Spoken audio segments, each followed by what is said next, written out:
Psychology classes के अंतर्गत हम 11वीं कक्षा के साइकोलॉजी के सिलेबस का अध्ययन करेंगे। मैट्रिकुलेशन के बाद साइकोलॉजी एक नया विषय है, अतः विद्यार्थियों को इसके संबंध में पहले से बहुत कम जानकारी होती है। साइकोलॉजी एक अत्यंत ही रुचिकर विषय है, अतः यह विद्यार्थियों के साथ साथ अन्य व्यक्तियों के लिए भी उपयोगी और ज्ञानवर्धक है। सिलेबस के अंतर्गत सबसे पहला टॉपिक्स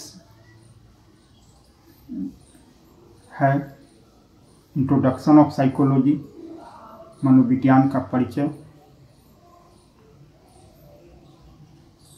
मनोविज्ञान के परिचय के अंतर्गत सबसे पहले हम मनोविज्ञान के और साइकोलॉजी के शाब्दिक अर्थ को समझेंगे।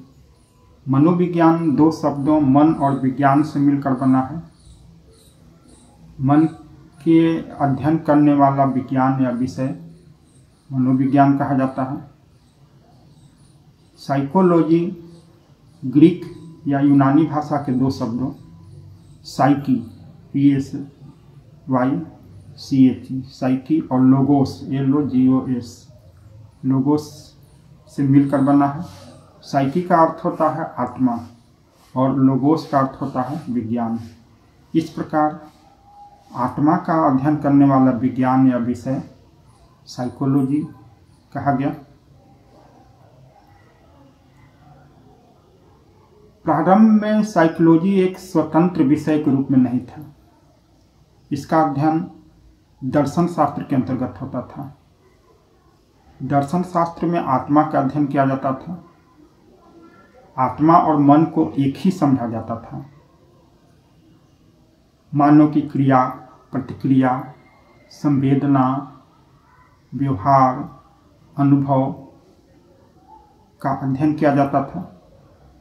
यह समझा जाता था कि ये सभी क्रियाएं, मानव की ये जो सभी क्रियाएं हैं वह उसकी आत्मा के द्वारा होती है, संचालित होती है।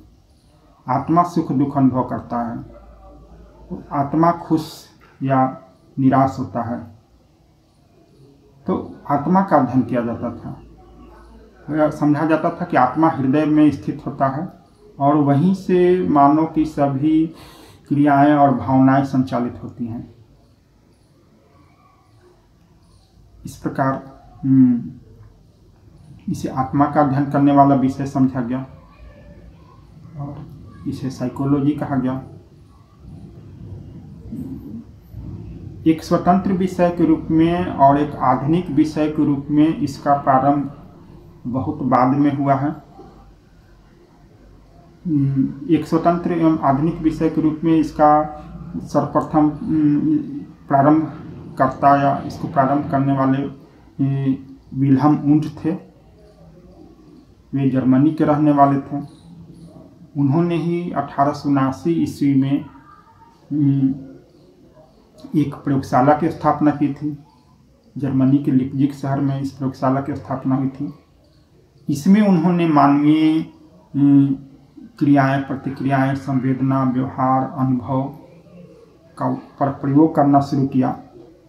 इस प्रकार मनोविज्ञान एक आधुनिक विषय के रूप में और एक वैज्ञानिक विषय के रूप में वैज्ञानिक विषय के रूप में इसका आरंभ हुआ।